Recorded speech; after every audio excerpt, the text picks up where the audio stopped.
A história está envolta em mistério onde quer que você esteja no mundo. Como pessoas modernas que não podem experimentar fisicamente o mundo antigo, tudo o que temos são as relíquias e ruínas deixadas por aqueles que vieram antes de nós, apenas capazes de juntar nossa compreensão do passado a partir do que restou. Normalmente, alguns dos mistérios mais estranhos e difíceis vêm do mundo antigo, seja de tempos que antecederam a escrita, ou de nossas primeiras civilizações que ganharam espaço no Oriente Médio ou Próximo Oriente. Uma dessas civilizações, como você deve ter adivinhado pelo título do vídeo de hoje, é o Antigo Egito. Historicamente, o Egito tem sido fortemente associado ao mistério. Desde suas tumbas enigmáticas até seu panteão de antigos deuses, ainda há muito que não sabemos sobre essas pessoas antigas.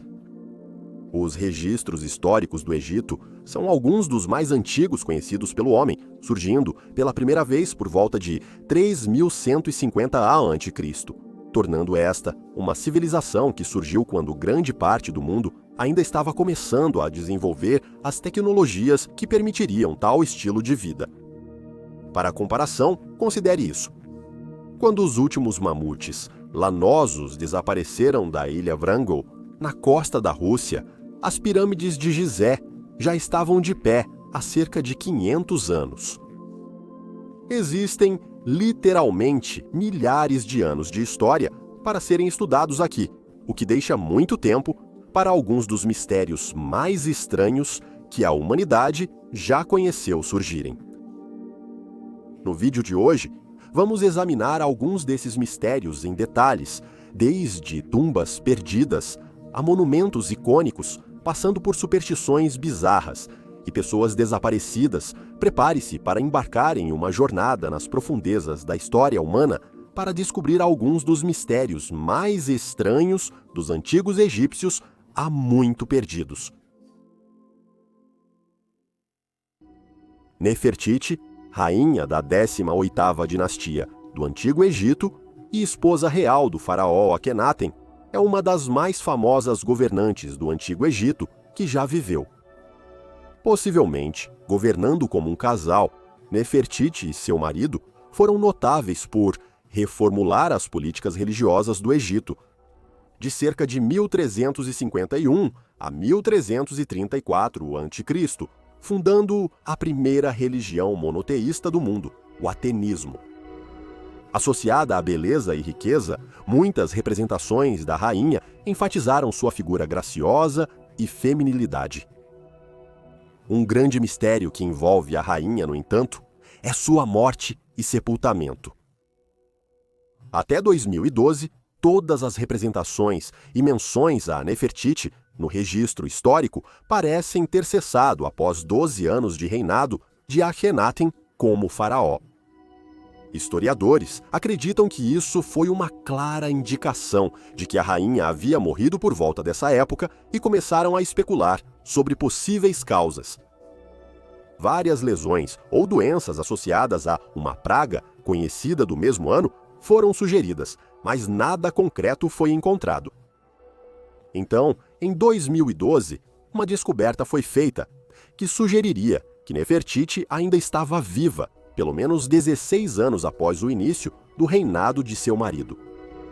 Inscrições mencionando a grande esposa real, sua amada, Senhora das Duas Terras, Neferotim Nefertiti, foram descobertas em uma pedreira de calcário em Deir Abu Renis, no Egito, indicando que ela e Akhenaten ainda estavam no trono. No entanto, esta é a última menção da rainha no registro histórico. O verdadeiro mistério começa quando discutimos o que aconteceu após a morte de Nefertiti, especificamente a localização e as circunstâncias de seu sepultamento.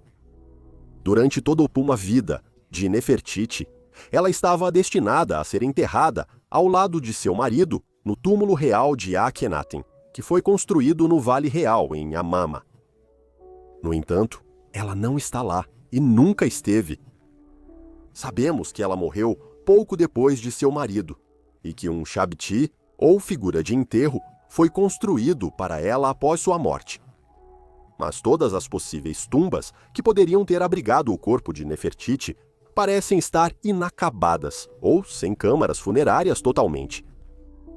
Muitas teorias tentaram explicar o enterro ou a falta dele.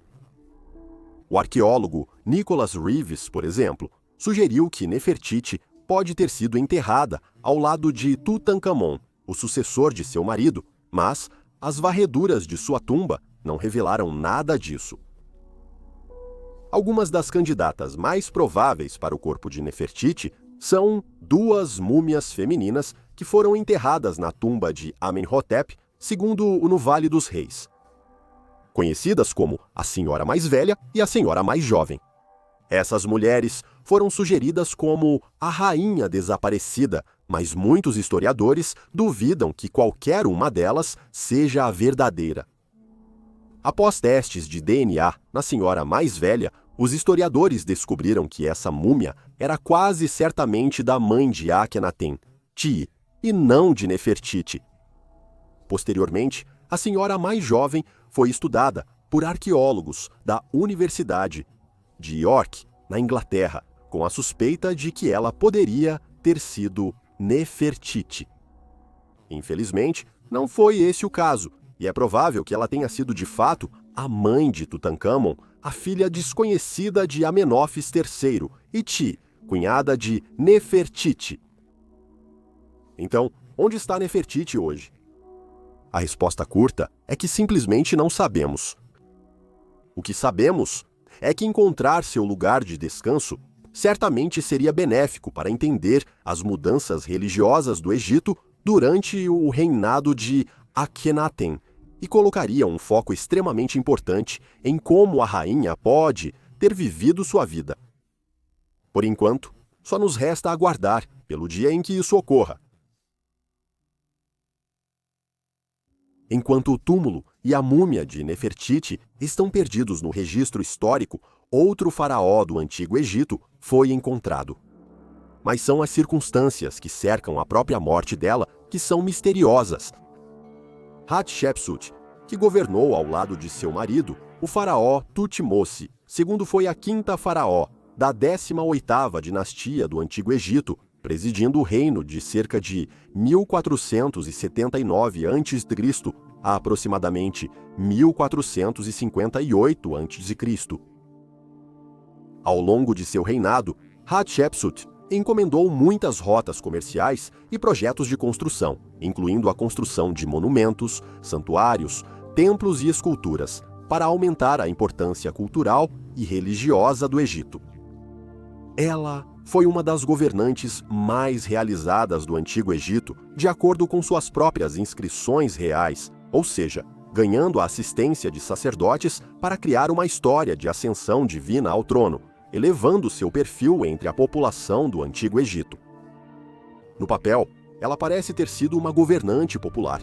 Então, como ela desapareceu sem deixar rastros, junto com tentativas ativas de apagar seu nome do registro histórico do Antigo Egito?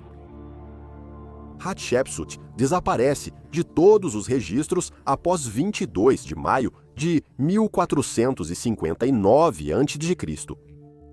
2 anos depois, seu sucessor, Thutmose III, assumiu as rédeas como o único governante do reino, o que provavelmente indica que Hatshepsut havia falecido. Não há nenhuma explicação registrada para a sua morte nos registros históricos, e até hoje não sabemos como ela morreu. Sem uma explicação, parece que o faraó simplesmente desapareceu da história, nunca mais sendo visto ou ouvido novamente. Como tal, as teorias sobre a causa de sua morte variaram desde discutir doença e lesão até possível jogo sujo. A última teoria surge da maneira como o legado de Hatshepsut foi tratado após sua morte. Thutmose III governou o Egito até 1425 a.C. e, para o final de seu reinado, parece que uma tentativa deliberada de desfazer o trabalho de Hatshepsut como faraó, removendo seu nome e rosto do Antigo Egito completamente, foi feita por Thutmose e seu filho. Primeiro imagens de Hatshepsut foram esculpidas de monumentos e paredes, e seu nome foi removido de documentos e inscrições, substituindo-os pelos de Tutmose I e II. Onde isso não podia ser feito, novas pedras foram adicionadas às estruturas existentes para simplesmente encobrir evidências de que Hatshepsut já foi faraó, e mais evidências sugerem que tais estruturas foram completamente derrubadas. Então, como podemos explicar isso? Alguns historiadores interpretaram o desaparecimento de Hatshepsut como uma tentativa de Thutmose III de solidificar seu reinado e controle sobre o Egito, removendo todas as instâncias do reinado de seu antecessor na tentativa de trazer a atenção para si mesmo a seu filho. Mas isso não explica por que ele trocaria o nome de Hatshepsut por Thutmose I e II em vez do seu próprio. Outras teorias discutem a ideia de que Hatshepsut foi alvo de tal censura póstuma como resultado de sua identidade como mulher, com Thutmose III tentando trazer uma nova sociedade falocêntrica, onde os papéis de gênero tradicionais eram costumeiros. Trocar o nome dela pelos de seus predecessores masculinos teria sido fundamental para alcançar isso. Em qualquer caso, essas investigações sobre o fim de Hatshepsut e seu nome continuam a progredir. Sua múmia e tumba agora são conhecidas pelos historiadores e estão em posse daqueles que pretendem aprender mais sobre sua vida e passagem final. Talvez, eventualmente, saberemos a verdade por trás desse estranho mistério. Fora do próprio país, quando o Egito vem à mente, as pirâmides certamente seguem. O Egito está muito ligado à sua história única e complexa, e as pirâmides são um marco disso. Cerca de 80 pirâmides distintas são conhecidas em todo o Egito nos dias de hoje, e acredita-se que muitas mais tenham sido perdidas para os estragos do tempo ao longo da história. Embora as pirâmides mais famosas possam ser encontradas em Gizé, não muito longe da moderna capital Cairo, as estruturas existem em todo o país e foram construídas como monumentos religiosos para abrigar os túmulos dos faraós falecidos. Os antigos egípcios estavam entre as primeiras pessoas a denotar uma vida após a morte em sua religião, e a morte desempenhava um papel fundamental na vida cotidiana. Não era temida no mesmo sentido que pode ser nos dias modernos, mas sim observada como a próxima etapa da existência. Quando um antigo egípcio morria, acreditava-se que ele seria transportado para o próximo mundo, a vida após a morte, referida na mitologia egípcia como Aru, ou o Campo dos Juncos. Este reino pitoresco de vida eterna, repleto de campos de caça exuberantes e terras agrícolas férteis, era o ápice da existência para os antigos egípcios, e as pirâmides foram construídas como um lembrete disso. Curiosamente, no entanto, por mais icônicas e conhecidas que sejam as pirâmides egípcias, não sabemos exatamente como elas vieram a existir. Teorias iniciais afirmam que os egípcios ordenaram legiões de escravos para construir seus monumentos. E embora a escravidão tenha prosperado no Antigo Egito, foram os trabalhadores remunerados, e não os escravos, que construíram esses monumentos para os deuses. Se um construtor falecesse enquanto construía uma pirâmide, ele seria enterrado em uma tumba honrosa perto da pirâmide que estava construindo e seria equipado com todos os suprimentos necessários para chegar com sucesso a Aru em segurança. Não há dúvida de que teria sido um trabalho arriscado e difícil, mas acredita-se que eles foram pagos um salário justo e não foram maltratados. Um dos maiores mistérios que cercam as pirâmides diz respeito às muitas perguntas que os historiadores ainda têm sobre o movimento dos colossais blocos de pedra com precisão suficiente para construir um monumento estruturalmente sólido de grande altura. As teorias existentes são numerosas, mas nenhuma é conclusiva. As pirâmides foram possivelmente construídas usando trenós de madeira, nos quais os blocos eram colocados e arrastados por andaimes até o topo da estrutura em construção. Pode ter sido usado um lubrificante para ajudar os blocos a se encaixarem uns nos outros, e tecnologias ou entendimentos matemáticos ainda não determinados podem ter sido usados para calcular onde cada bloco deveria ir. As pirâmides localizadas em Giza estão em perfeito alinhamento umas com as outras, e os cantos apontam diretamente para o templo de Ra, o deus do sol em Heliópolis, que por sua vez está alinhado com a constelação de Órion. Essa posição indica que os antigos egípcios eram muito mais avançados do que pensávamos inicialmente, capazes de um excelente grau de planejamento, cálculo e proeza tecnológica para a época. Infelizmente, essa habilidade tecnológica foi interpretada por alguns como evidência da interferência de vida extraterrestre nas civilizações antigas. Esses pseudo-arqueólogos argumentam que os antigos egípcios simplesmente não possuíam a tecnologia necessária para construir monumentos como as pirâmides e, portanto, uma forma de vida mais avançada, como organismos de outro planeta, deve ter se envolvido. Não é preciso dizer que não há absolutamente nenhuma evidência disso em qualquer lugar no registro histórico, e tais debates podem muitas vezes levar a arqueólogos reais e qualificados sendo rotulados como ocultadores da verdade por pessoas que acreditam nessas teorias selvagens. Além disso, tais teorias têm sido interpretadas por escritores modernos como racistas, reconhecendo o fato de que a vida extraterrestre raramente é associada a civilizações europeias como a antiga Roma ou Grécia, que muitas vezes são creditadas com a construção de suas próprias maravilhas, sem a necessidade de ajuda de um poder superior percebido. Então, os antigos egípcios realmente construíram seus próprios monumentos para os deuses. Mas exatamente como ainda está para ser descoberto.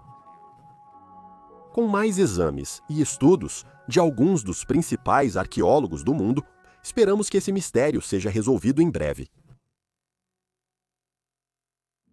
Em 1954, Kamel al-Melek, um famoso arqueólogo egípcio, fez uma das descobertas mais peculiares na história do Antigo Egito. Não muito longe de Giza, no meio do deserto, encravado na rocha de uma escavação arqueológica, estava, entre todas as coisas, um navio. Com 43 metros de comprimento e 6 metros de largura, este era de fato o navio mais antigo intacto, embora desmontado, do mundo, e além disso, estava impecavelmente preservado. Na verdade, os cientistas acreditam que, se o navio fosse colocado nas águas de um lago ou de um rio largo hoje, ele poderia de fato navegar com sucesso sem afundar. Hoje ele é referido como o navio Khufu. Acredita-se estar intimamente associado ao faraó de mesmo nome. Uma das primeiras coisas que Malek notou sobre sua descoberta foi o excelente artesanato que foi empregado no design e construção do navio. Construído a partir da melhor madeira de cedro do Líbano, com tábuas curvadas e juntas de encaixe feitas de árvores de espinho, ficou claro que um conhecimento e treinamento consideráveis foram empregados na construção do navio. Mas, estranhamente, talvez nunca tenha sido planejado para zarpar em primeiro lugar. Faltava-lhe uma quilha e não havia espaço para quaisquer estruturas que permitissem a montagem ou a remoção. Então, para que era usado? Embora o navio tenha sido definitivamente construído em algum momento, quando Malek o descobriu, ele não estava. Ele havia sido cuidadosamente desmontado e colocado em uma cova ao lado das pirâmides de Gizé, escavado a partir de rocha sólida. As localizações em que os componentes do navio foram colocados eram lógicas, com peças adjacentes estando uma ao lado da outra. O navio foi removido da rocha e remontado e agora reside no Museu de Gizé, no local onde foi descoberto. Os estudos sobre o navio não mostraram nada conclusivo, mas uma teoria persiste. Pode ter sido uma barca funerária simbólica, enterrada ao lado das tumbas dos faraós, destinada a Sfai levá-los para Aru, após a sua morte. Seja qual for o caso, é uma descoberta surpreendente e significativa que nos oferece uma valiosa visão sobre as crenças e práticas de artesanato dos antigos egípcios. Embora seja altamente improvável que fosse um navio que deveria realmente navegar em água física. É interessante imaginar como os egípcios viam este navio em sua mitologia. Imaginar ele navegando pelas camas de juncos nebulosas do além, levando o falecido governante do Egito para seu último lugar de descanso, é uma imagem impressionante.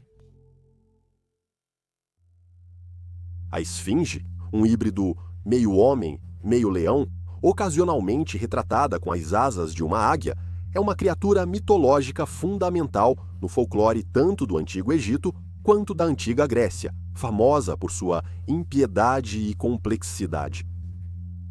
Na mitologia grega antiga, disse que a esfinge guardava a cidade de Tebas, onde fazia uma charada a quem passasse. Se o viajante respondesse corretamente, poderia entrar na cidade.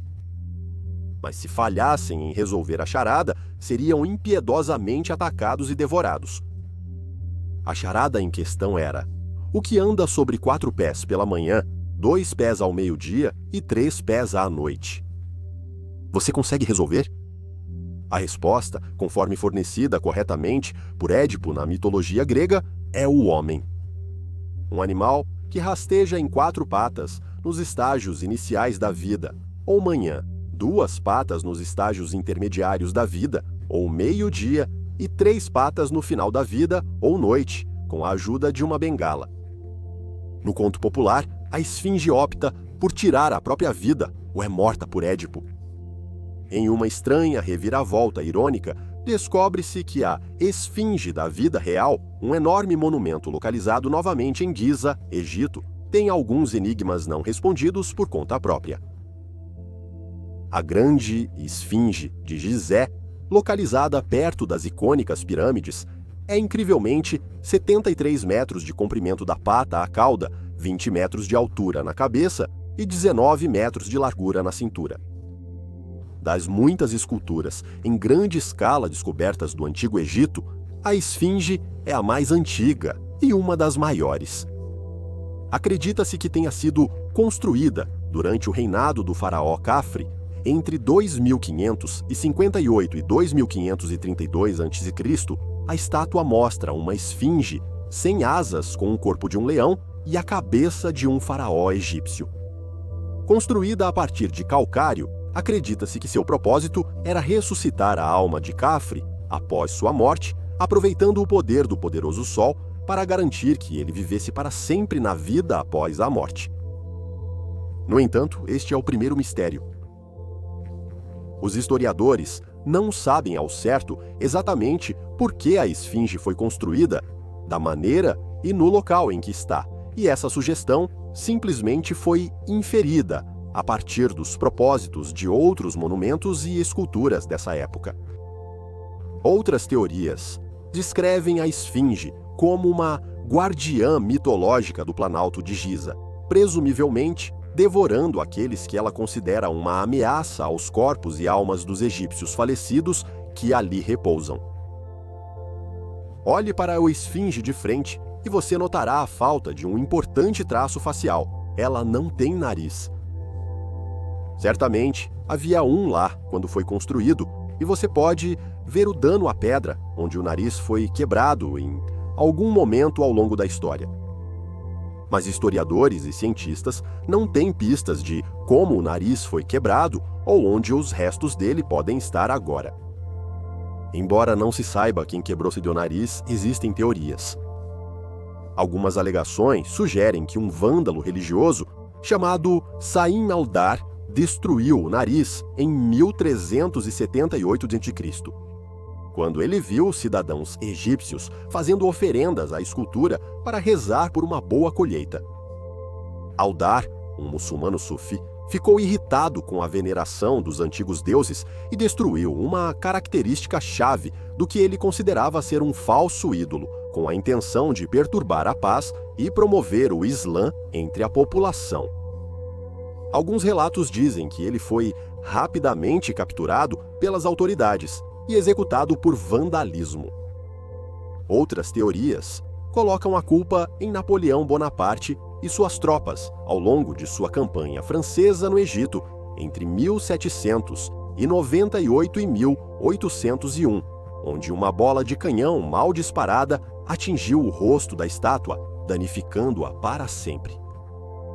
Isso, no entanto, agora é considerado nada mais do que superstição e lenda, e pode muito bem ser que Saim al-Dar seja o culpado. Na realidade, porém, simplesmente não sabemos. Embora não saibamos quem quebrou o nariz da esfinge, temos uma boa ideia de como eles conseguiram isso. Há evidências de que foi um ato deliberado de vandalismo, onde varas e cinzéis foram cuidadosamente utilizados para desbastar os pontos-chave que mantinham o rosto da escultura unido. Ao atingi-lo repetidamente com essas ferramentas, teria se soltado, fazendo-o cair no chão em várias partes. Felizmente, podemos em breve ser capazes de resolver alguns dos enigmas da vida real da esfinge. Estudos de radar subterrâneo estão sendo usados para descobrir passagens e estruturas potenciais que podem estar sob a própria esfinge, que são métodos que não prejudicarão a estrutura ou comprometerão sua integridade. A esperança é que possam haver itens enterrados sob a esfinge que possam nos dar algumas pistas de como e por que ela chegou onde está hoje. Embora a Pedra de Roseta, encontrada pelas forças de Napoleão em julho de 1799, tenha se provado uma dádiva para ajudar os historiadores modernos a decodificar hieróglifos egípcios antigos, existem alguns que causaram confusão desde a sua descoberta. Pegue, por exemplo, o templo de Seti I, localizado em Abidos. Nas paredes deste antigo local de adoração, existem muitos hieróglifos que denotam informações sobre os deuses, faraós e cultura do Antigo Egito. Um desses hieróglifos, no entanto, esculpido no final de 1200 a.C., causou confusão quando foi redescoberto por arqueólogos modernos muitos anos depois. Ele mostra o que parece ser um helicóptero, completo com cauda, hélices, porta e nariz. Teóricos da conspiração e pseudo-arqueólogos foram rápidos em afirmar que esta era a evidência concreta de que precisavam para provar que uma civilização avançada havia visitado o Antigo Egito, com os egípcios registrando a visita em hieróglifos. Isso, no entanto, é falso e é um dos poucos mistérios no vídeo de hoje que tem uma explicação. Na realidade, o que parece ser um helicóptero não é mais do que 3 hieróglifos colocados um em cima do outro, criando uma estranha ilusão coincidente. O hieróglifo para Sete, primeiro um arco, fica embaixo daqueles para Ramses, segundo um braço segurando um junco e um braço na frente de um pássaro. É uma coincidência incrível, mas não é nada mais do que pareidolia, a tendência dos humanos de atribuir um significado oculto a algo quando na realidade não há nenhum. Isso não quer dizer que os hieróglifos em si não tenham mistério, no entanto. Há muitos que ainda estão sendo decifrados, aqueles cujo significado simplesmente não conhecemos. Devido aos avanços na arqueologia e egiptologia, esses hieróglifos indecifrados estão diminuindo em número e estamos aprendendo cada vez mais sobre os antigos sistemas de escrita todos os dias. Para mais mistérios relacionados à linguagem, talvez seja sábio voltar nossas atenções para outras civilizações cujos sistemas de escrita ainda não foram decodificados com o mesmo efeito. Povos antigos, como a civilização do Vale do Indo, os etruscos ou alguns dos habitantes da Ilha de Páscoa, por exemplo. Como mencionamos no início do vídeo, existem muitos mistérios envolvendo as pessoas e lugares do Antigo Egito, e realmente apenas arranhamos a superfície no vídeo de hoje. Existem muitos mais desaparecimentos estranhos, mortes inexplicadas, monumentos misteriosos e mais para examinar, e ousamos dizer que haverá enquanto o Antigo Egito estiver sendo estudado. À medida que descobrimos mais sobre esses reinos há muito perdidos, somos capazes de responder e fazer mais perguntas à medida que mais significados e mistérios são trazidos à luz. O mistério, no entanto, é parte do que torna o mundo antigo tão intrigante. Algumas culturas perdidas eram tão diferentes das nossas que simplesmente existem inúmeras perguntas que podemos continuar a fazer. Por enquanto, então, vamos esperar que no futuro haja muito mais a ser descoberto sobre esta antiga terra.